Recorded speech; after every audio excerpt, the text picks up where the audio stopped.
तस्य धीमहि धियो यो नः प्रचोदयात्। ॐ गुरुर्ब्रह्मा गुरुर्विष्णु गुरुर्देवो महेश्वरः गुरुर्साक्षात् परब्रह्म तस्मै श्री गुरवे नमः।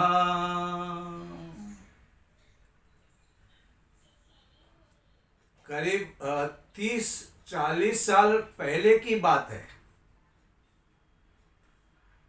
कुछ लोग शांति कुंज हरिद्वार से मुंबई वापस लौट रहे थे। 9 दिन का वहां पर रहना, और तभी परम पूज्य गुरुदेव थे। उस समय वहां पर रहकर गायत्री मंत्र, उसका महत्व, जीवन जीने की कला, श्रम का महत्व, और साथ साथ प्रायश्चित, अपने पापों के बारे में चिंतन करके प्रायश्चित करके हल्का फुल्का होने की कला, ये सारी चीजें, भोजन के बारे में, शरीर के स्वास्थ्य के बारे में, और कई जड़ी बूटियाँ, उसका महत्व, वो किस तरह काम करती है, ये सारी जानकारी लेकर कुछ लोग वापस आए। तो तभी मालूम है, देहरादून एक्सप्रेस में 2 रातें निकालनी पड़ती थी। अभी जिस तरह हम लोग जल्दी आते हैं वैसा नहीं होता था। तो सब लोग बातें कर रहे थे। तभी मैं छोटा था। तो एक व्यक्ति ने, एक परिजन ने एक सीनियर आदमी से, वरिष्ठ आदमी से पूछा, आप गुरुदेव से जुड़े तो आप बताइए, जब आप जुड़े तो आपके अंदर क्या परिवर्तन आया? तो वे हंसे। सुन, जब मैं जुड़ा तो मैं खाना खाता था, पानी पीता था, सोता था, झगड़े भी करता था, लोगों से मिलता था, बहुत कुछ जो आज कर रहा हूं वो तब भी करता था। अच्छा, और फिर जुड़ने के बाद आपने क्या किया? जुड़ने के बाद भी मैं खाना खाता हूं, मैं सोता हूं, मैं पानी पीता हूं, मैं लोगों से मिलता हूं। जो पहले करता था वो आज भी करता हूं। हाँ, गायत्री मंत्र की माला मैंने शुरू कर दी। मैं ध्यान भी करता हूं, नाद योग करता हूं, अनुष्ठान करना शुरू किया। इतना फर्क है। बाकी तो मेरा जीवन वैसा का वैसा है। वो खाना पीना, रहना, मिलना, सब ऐसा ही चल रहा है। तो उसने पूछा, तो फर्क क्या पड़ा? तो बोला, फर्क ये पड़ा, जब मैं खाना खाता था तो मैं खाना नहीं खाता था, जब मैं पानी पीता था तो मैं पानी नहीं पीता था, जब मैं श्रम करता था तो श्रम नहीं करता था, जब मैं बोलता था तो बोलता नहीं था। लेकिन आज गुरुदेव से जुड़ने के बाद मैं खाना खाता हूँ तो सचमुच में मैं खाना खाता हूँ।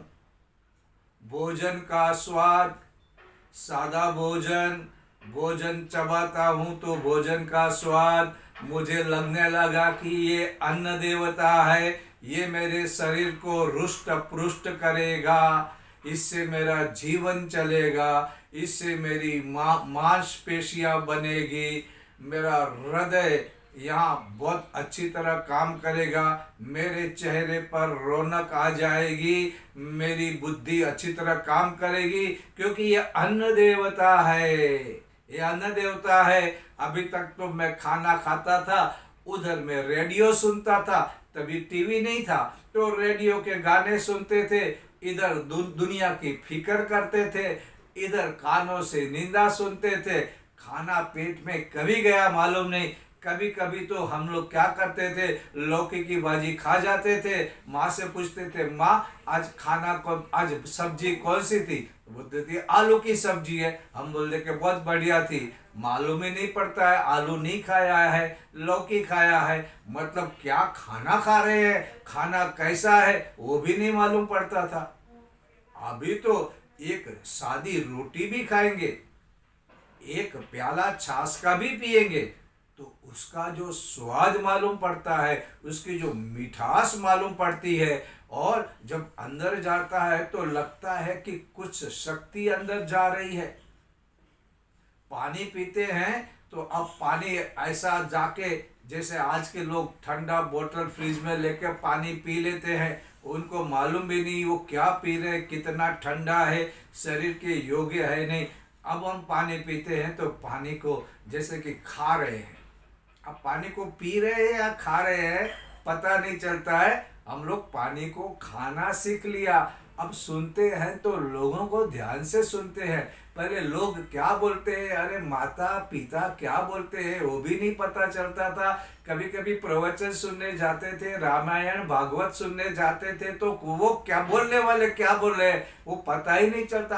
आसपास के लोग क्या कर रहे हैं, कैसे सो रहे हैं, कैसे बात कर रहे हैं, वो सब देखते थे। चौपाटी पे जाते थे तो लगता था कि भाई चलो लोगों की सूरतें देखे, लेकिन अभी समंदर की लहरें, समंदर का संगीत, बहती हुई ठंडी हवा, रव, संगीत, ये सब सुन रहे हैं। अब जाते हैं तो लगता है कि ये दरिया देव, ये देव है, ये देवता के पास बैठे हैं। इतना बड़ा समंदर, इतने बड़े देवता, इतने छोटे हम, बैठने की जो मजा है वो बदल गई। बहती हुई नदियां अब माँ लग रही है, तब तो मालूम ही नहीं था। अब मालूम पड़ा कि हमारे ऋषियों ने नदियों को माता क्यों कहा। कल कल का नाद, आसपास के खेतों में पानी देना, हमारी प्यास बुझाना, पशुओं की प्यास बुझाना, सचमुच देने वाली देवी है, माँ है। ये गुरुदेव से जुड़ने के बाद पूरा थिंकिंग वही पानी है, वही नदी का पानी, लेकिन हो और कुएं का पानी। आज से 50 साल पहले, 40 साल पहले नल सभी घरों में नहीं थे, आपको आश्चर्य होगा। कुएं का पानी पीते थे, बहुत हेल्दी पानी था, शायद ही कोई बीमार पड़ता था पानी पीने से। और नल तो बाद में शहरों में आए, धीरे धीरे फैलते गए, अब तो सब जगह पे अब कुआं दिखना मुश्किल होता है। लेकिन पहले नदियों से पानी, कुएं से पानी, तालाब से पानी भर के कपड़े से छान के पी लेते थे, और पानी भी पौष्टिक होता था, मीठा होता था, स्वाद भी आता था। तो जब जुड़े तो फिर सोच बदल गई, नजरिया बदल गया। नजर बदलती है तो नज़ारे बदल जाते हैं, मन बदलता है तो जीवन पूरा बदलता है। तो ये हर एक चीज के बारे में सच्चाई मालूम पड़ी। फिर घर का परिश्रम भी, पहले परिश्रम करते थे तो घर वाले कहते थे, अरे बेटा तू लड़का है, झाड़ू बुहारी मत निकाल। क्यों? ऐसा बुहारी हाथ में लेगा तो तुझे मूछें नहीं आएगी, तो आदमी नहीं बनेगा, मूछें चाहिए। तो ये तो औरतों का काम है, और हम मान लेते थे। और गुरुदेव से मिले तो गुरुदेव ने गायत्री मंत्र के बारे में बात नहीं की, सीधा का काम करता है या नहीं घर में, कल से काम करना शुरू करो, ऐसा आदेश दे दिया। काम का महत्व समझा, श्रम देवता है ये पता चला, और श्रम देवता की कृपा होती है तो सब कुछ मिलता है, ये समझ आ गई। ये फर्क हुआ। तभी शर्म आती थी, अभी लगता है कि मैं गुरुदेव की आज्ञा का पालन कर रहा हूँ, गुरुदेव के आशीर्वाद मिल रहे हैं, मेरा भला हो रहा है, मेरा भविष्य अच्छा हो रहा है, क्योंकि मैं क्या कर रहा हूँ। फिर तो माता पिता जो काम देते थे वो करने की मजा आने लगी। फिर तो स्कूल में जाते थे तो स्कूल में भी क्लास में किधर कुछ कचरा है, कुछ छोटा मोटा काम है, हमारे जो गुरु वृंद हुआ करते थे उनको मदद करना, उनकी आज्ञा का पालन करना अच्छा लगने लगा। पहले अपमान लगता था, पहले लगता था मैं ऐसा वैसा नहीं हूँ। और शांति कुंज में रहते थे तो भी श्रम ज़्यादा करने लगे, बहुत अच्छा लगने लगा। फिर ये सारी चीज़ें फर्क होने लगी।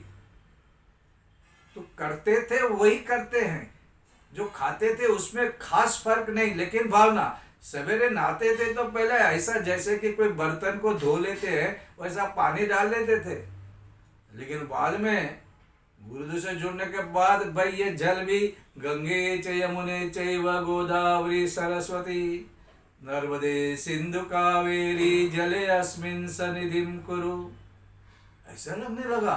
अरे आह्वान करने लगे, अरे मेरे जल में गंगा जी आओ, यमुना जी आओ, गोदावरी जी आओ, सरस्वती आओ, सब आओ, और ये मेरे पानी में सब है और मैं पवित्र हो रहा हूँ। कभी काशी की हर हर गंगे, हर हर गंगे, ये सब लगने लगा।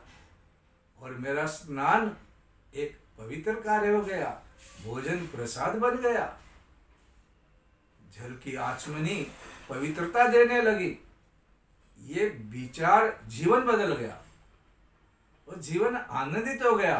फिर तो छोटे छोटे कार्य करने में भी आनंद मिलने लगा।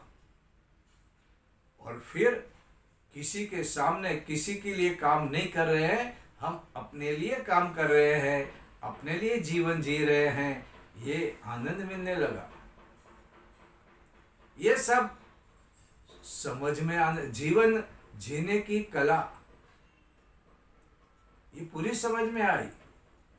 फिर तो जब रास्ते से गुजरते थे तो जो पेड़ों की आवाज आती है वो इतनी कानों को मधुर लगने लगी कि ऐसा लगता है कि ये पेड़ हमारे कोई रिलेटिव है, हमसे कुछ बातें कर रहे हैं।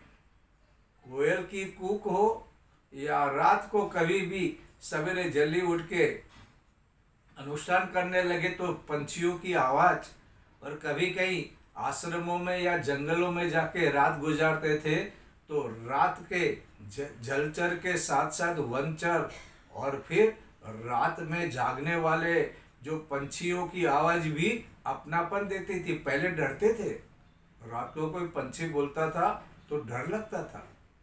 ये सब फिर कौन क्या कहता है, प्यार का विस्तार होते गया, जीवन बदलते गया।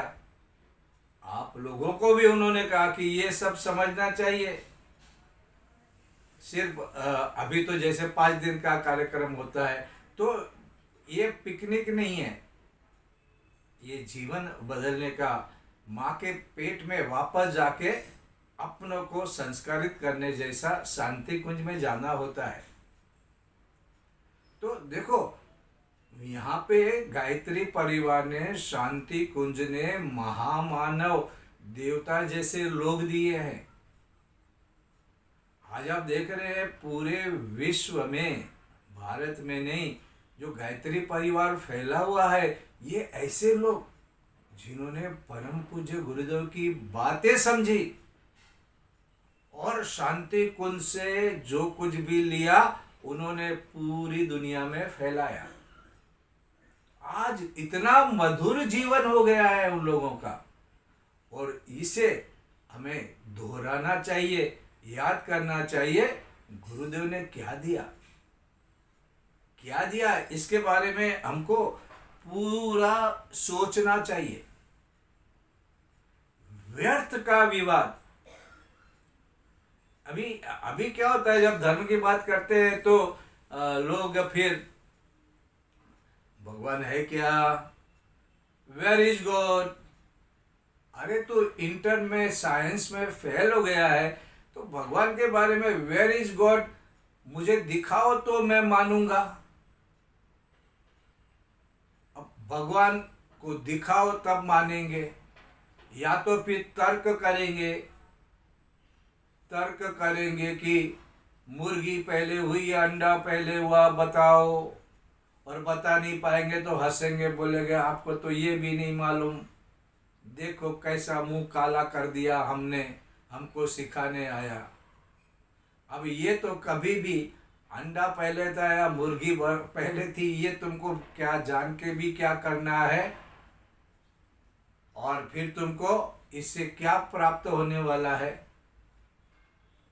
अक्ल बड़ी या भैंस बड़ी बताओ। अब काहे के लिए तर्क कर रहा है? हालांकि तर्क जीवन में जरूरी है। हमारे यहाँ न्याय शास्त्र भी लिखा गया है, तर्क के ऊपर भी शास्त्र है। आदि शंकराचार्य ने तो कहा है कि जीवन में तर्क होना ही चाहिए ज्ञान प्राप्त करने के लिए, लेकिन वितर्क, उल्टे तर्क, अविचारी बोलना, ये कोई ज्ञानी जन का काम नहीं है, और इससे कुछ प्राप्त भी नहीं होता है, इससे तो जाता है। तो इसके बारे में हम लोग अगर समय गवाएंगे, हाँ, और सामने वाले को पूछेंगे, ए बता अक्ल बड़ी है या भैंस बड़ी है, और अपने आप को सियाना समझेंगे। मुझे मालूम है, बचपन में हम भागवत की कथा करने वाले डोंगरे महाराज थे, तो मुझे याद है बचपन में उन्होंने एक कहानी कही थी, और उन्होंने कहा था कि अगर हमने कुछ अच्छे नए सफ़ेद वस्त्र पहने हैं, शुभ्र वस्त्र पहने हैं, और उसमें बाई चांस अचानक कहीं से दाग लग गया, तो पहला काम आप क्या करेंगे? तो आप क्या करेंगे? आप सबसे पहले उस दाग को निकालेंगे। अब ये नहीं सोचेंगे दाग कहाँ से लगा, किस जगह लगा, चलो उस जगह जाके देखते हैं ये दाग लगाने वाला कौन व्यक्ति जिम्मेदार है, देखते हैं उसको हम सजा कौन सी दे। ये सब करने जाओगे तो मालूम नहीं तुम्हारे कितने दिन लग जाएंगे, और पता लगेगा या नहीं लगेगा वो भी नहीं मालूम पड़ेगा। उसके लिए तो सियाना आदमी क्या करेगा? सियाना आदमी एक ही काम करेगा, उस दाग को निकाल लेगा। 2 मिनट का काम है, 2 मिनट में हो जाएगा। और फिर कथा सुनना है तो कथा सुनना शुरू करेगा, कोई अच्छा काम करना है तो अच्छा काम करेगा, लेकिन 24 घंटा दाग लगा, किसने लगा, क्यों लगा, किस जगह लगा, मैं उसको कैसे सबक सिखाऊं, अगर ये करते रहोगे तो तुम्हारा समय पूरा व्यर्थ जाएगा। एक किताब बहुत ही दुनिया में, विश्व में फेमस है, अनलिमिटेड पावर, एंथोनी रॉबिन्स। उन्होंने भी ये कहा है कि सियाने आदमी क्या करते हैं, इलेक्ट्रिसिटी के बारे में वो कैसे खोजी, उसका रंग रूप आकार कहाँ, इसको ये किस तरह काम करती है, ये ज़्यादा नहीं सोचती। वो एक ही काम करेगा सियाना आदमी, स्विच ऑन करेगा, अगर ट्यूबलाइट चाहिए तो उजाला आएगा, पंखा हवा चाहिए तो पंखा चालू करेगा, एसी चालू करेगा, लेकिन वो कंटिन्यू नहीं सोचेगा इलेक्ट्रिसिटी की खोज किसने की, कैसे की, कितनी बार फेल हुआ, और उसका रंग रूप आकार, क्योंकि इलेक्ट्रिसिटी को तो रंग रूप आकार ही नहीं है पहली बात। लेकिन लोग जो अनाड़ी लोग हैं वो तो सोचेंगे कैसा रंग, कैसा चमक, कैसा क्या, और इसके बारे में सोचते सोचते उनकी जिंदगी बीत जाएगी तो भी नहीं मालूम पड़ेगा, क्योंकि इलेक्ट्रिसिटी की खोज करने वाले ने भी उसका रंग रूप आकार नहीं देखा है, उन्होंने रिजल्ट देखा, काम किया और उनके ऊपर काम किया। और अभी हम लोगों को करना है, विशेष ज्ञान प्राप्त करना है तो अलग बात है, सामान्य जीवन जी रहे हैं तो एक ही तरीका है भाई, स्विच ऑन करो और मस्त उजाले में बैठ के अपना कार्य शुरू कर दो। अब उसके बारे में इतना सारा सोचते बैठेंगे, अब तो भगवान के बारे में भी, हवा के बारे में भी, सूरज के बारे में भी। अरे सूरज है, ये हमारे लिए सविता देवता है, सूर्य भगवान है तो हमारे भोजन में अन्न पकता है, उसमें शक्ति आती है। जल के अंदर भी सूर्य की शक्ति, हमारी गाड़ियाँ चलती है, पेट्रोल डीजल में भी सूर्य की शक्ति है। इलेक्ट्रिसिटी का मेन कारण तो सूर्य की शक्ति है। जो देता है वो देवता है। बात खत्म करो। दे रहा है, देवता है, नमस्कार करो। कृतज्ञता कृतज्ञता व्यक्त करने से सेंस ऑफ ग्रेटिट्यूड आप बताएंगे तो सूर्य को फर्क पड़ता है या नहीं पड़ता है, लेकिन तुमको फर्क पड़ता है। इतना तो मूढ़ आदमी सोचे। फर्क किससे पड़ता है, लाभ किसको मिलता है, तुमको मिलता है। लेकिन हम लोग तो वो सोचेंगे नहीं। हम हमारा ध्यान इधर से उधर, एक प्रॉब्लम में से दूसरा। अभी हम लोग क्या कर रहे हैं, जैसे आज की दवाइयाँ हैं, सब दवाइयाँ नहीं, मैं ऐसा नहीं कह रहा हूँ कि ये एलोपैथी भी बहुत अच्छा काम कर रही है, आयुर्वेद भी, होम्योपैथी, सब अपनी जगह पे महत्वपूर्ण है। लेकिन क्या होता है, कभी कभी एक दवा लेने से वो जो प्रॉब्लम था वो प्रॉब्लम दब के दूसरा प्रॉब्लम शुरू होता है, तो हमारा ध्यान वो प्रॉब्लम से निकल जाता है। हम कहते हैं हमारा प्रॉब्लम सॉल्व हो गया। तो एक संत ने एक प्रवचन में कहा था कि एक आदमी एक संत के पास जाता है और कहता है, आप कुछ भी करो मेरे महाराज, मेरे पेट में बहुत दर्द हो रहा है, मेरे पेट का दर्द निकालना है। आपके पास चमत्कार होते हैं, आप कुछ भी कर सकते हैं, आप इसे दूर करें। संत ने बोला, ठीक है तू बैठ। उसने आके बहुत बड़ा पत्थर लिया और उसके पैर पे मारा और वो चिल्लाने लगा, अरे मेरा पैर टूट गया, दर्द हो रहा है, आप क्या किया, आप संत नहीं, आप शैतान है, मेरा पैर दुख रहा है, पैर दुख रहा है। वो संत ने कहा, ठहर, अब तेरा पेट दुख रहा है। बोला, पेट नहीं दुख रहा है, पैर दुख रहा है। तो संत ने कहा, तू बोला ना कि मेरा पेट का दर्द मिटा दो, मिटा दिया। अब अरे लेकिन मेरा पैर टूट गया है, अब मेरा क्या होगा, दर्द सहन नहीं होता है। बोला, अब वो तेरा प्रॉब्लम है, पेट का दर्द तो अभी मालूम नहीं पड़ता ना, क्योंकि जब बड़े दर्द आते हैं तो छोटे दर्द दब जाते हैं। एक आदमी बोलता है सर्दी है, सर्दी है, सर्दी है, परेशान हो, वो सबको पूछता है, देखो मेरे को सर्दी हो रहा है, दवा बताओ, ये बताओ। और कभी किसी ने डॉक्टर के पास गया और बोलेगा, भाई तुझे टीबी हो गया है, तो सर्दी की तो बात ही भूल जाएगा, सर्दी की तो बात ही नहीं करेगा, फिर कहेगा अरे टीबी हो गया, टीबी हो गया। हम लोग क्या कर रहे हैं, एक छोटी एक समस्या से बचने के लिए बड़ी समस्या क्रिएट करते हैं, मन में करते हैं। हार्ट अटैक के बारे में सोचा है, थॉट अटैक, विचारों का। कई लोगों को रात को कहते हैं, अरे भाई साहब क्या होता है कि रात को 3 बजे नींद खुल गई, ऐसे भयंकर भयंकर विचार आ रहे हैं। क्या है ये विचारों ने अटैक कर दिया है। रात को 3 बजे विचारों ने अटैक कर दिया, तुम्हारी नींद खुल गई, तुमको अनेक प्रकार की दिक्कतें आने लगी, तकलीफें आने लगी। क्या हो रहा है, ये दिन में तुमने सोचा उससे भी खराब और विचार आए, तो ये थॉट अटैक हो गया। और ये थॉट अटैक तुमको परेशान करता है, फिर वो धीरे धीरे बढ़ता है। फिर एक बार किसी दुश्मन ने अटैक कर दिया, हम झुक गए, तो बार बार अटैक करेंगे। ऐसे हमारे कुविचार अटैक करते रहते हैं, अटैक करते हैं। हमारे यहाँ तो मा फलेषु कदाचन, भगवद गीता में क्या है कि आपको जीवन का संघर्ष तो लड़ना है, लेकिन फल के बारे में सोच के पागल नहीं होना है। आप जो सही है वो करो, जो ठीक है वो करो, फिर भगवान पे छोड़ो। फिर उसको पकड़ के बैठेंगे तो परेशान हो जाने वाले। मस्त रहो खेल की तरह।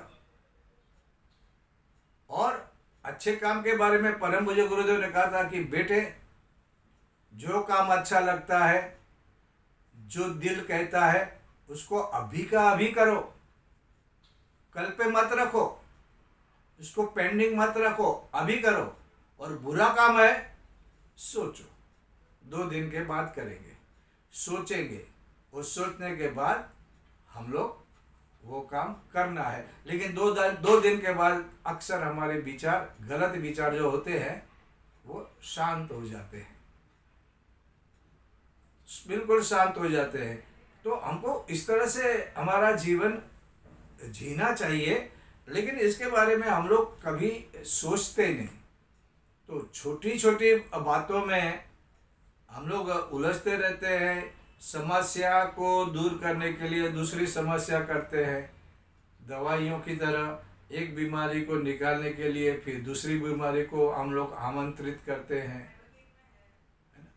और ये बीमारियां भी देखो, सिगरेट या बहुत से लोग नशा करते हैं, वो क्यों करते हैं? बोलते हैं बहुत ज़्यादा टेंशन है, उसको दूर करना है।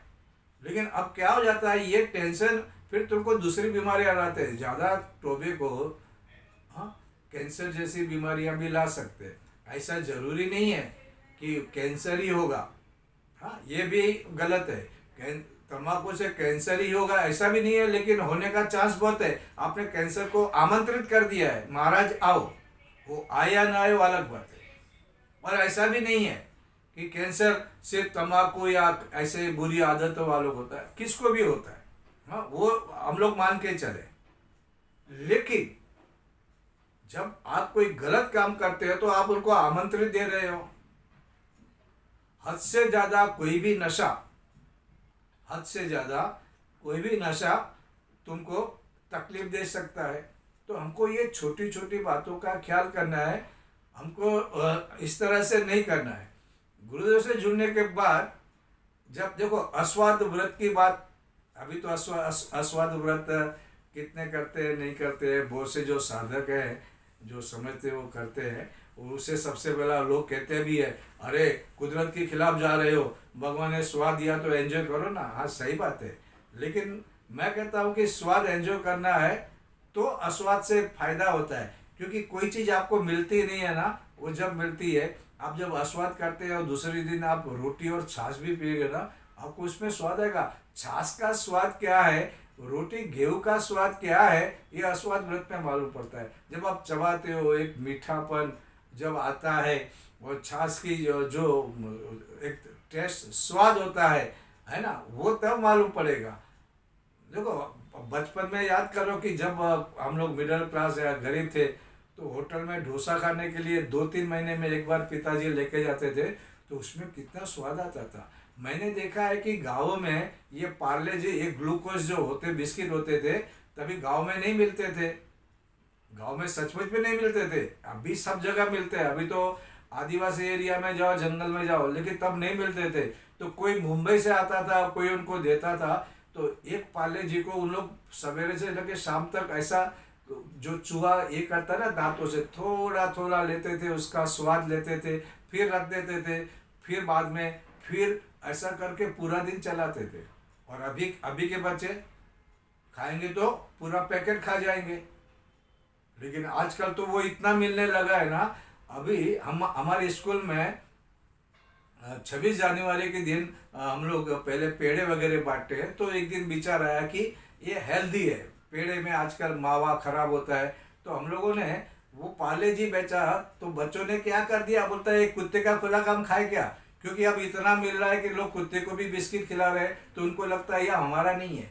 तो देखो क्या फर्क पड़ा। उस जमाने में एक बिस्किट को पूरा दिन खींच खींच के खाते थे, उनमें स्वाद आता था, और अभी कुत्ते का लगता है।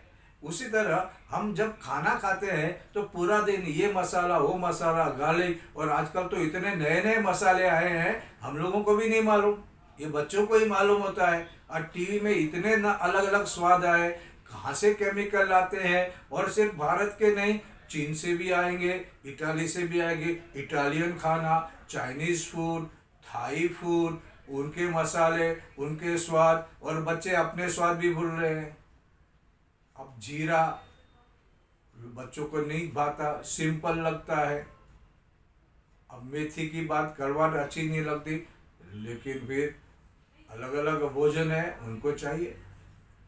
अजीनोमोटो, अरे बाप रे, बच्चे लोग ऐसे प्यार से खाने लगे हैं जो स्वास्थ्य के लिए ठीक नहीं है।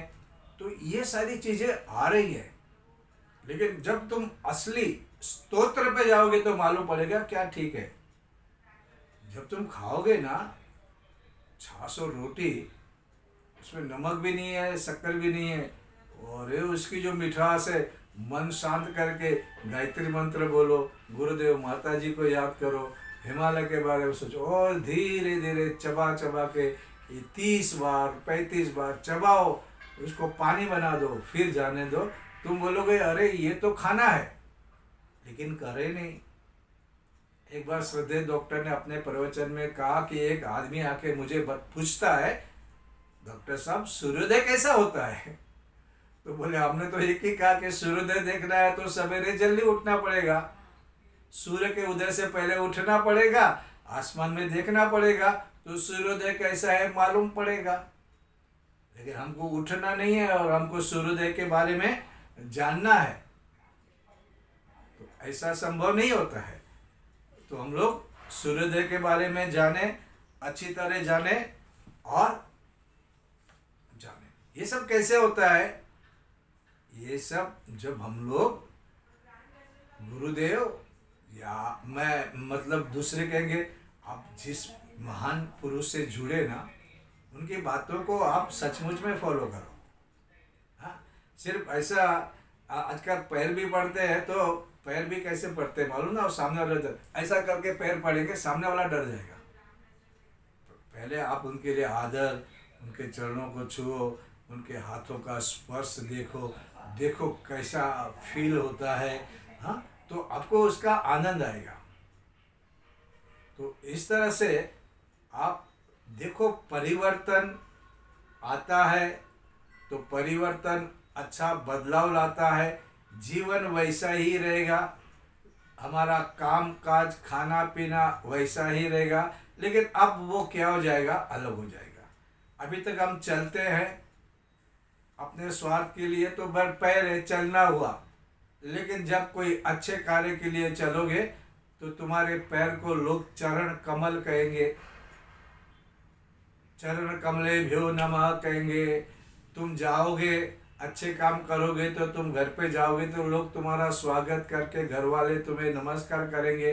अगर वैसे ही जाते हो तो कल तुमको अपमानित कर सकते हैं, है ना। तो जीवन बदलता है और जीवन बदलने की ये कला है, इसको हमको लेना है। अगर हम चाहे तो ले सकते हैं, नहीं चाहेंगे तो फिर जैसा चलता है वैसा चलने देंगे। तो एक मनुष्य जीवन मिला है, उसका क्या फायदा, इसके बारे में हमको सोचना है और हमको जीवन वैसा जीना है। अगर कोई तुम्हारे जीवन में महान व्यक्ति आए, गुरुदेव आए, जीवन को मौका मिला है बदलने का, जीवन हो जाएगा। लोग कहेंगे वाह भाई वाह, क्या इसका जीवन है, ऐसा संभव है। आज के लिए बस।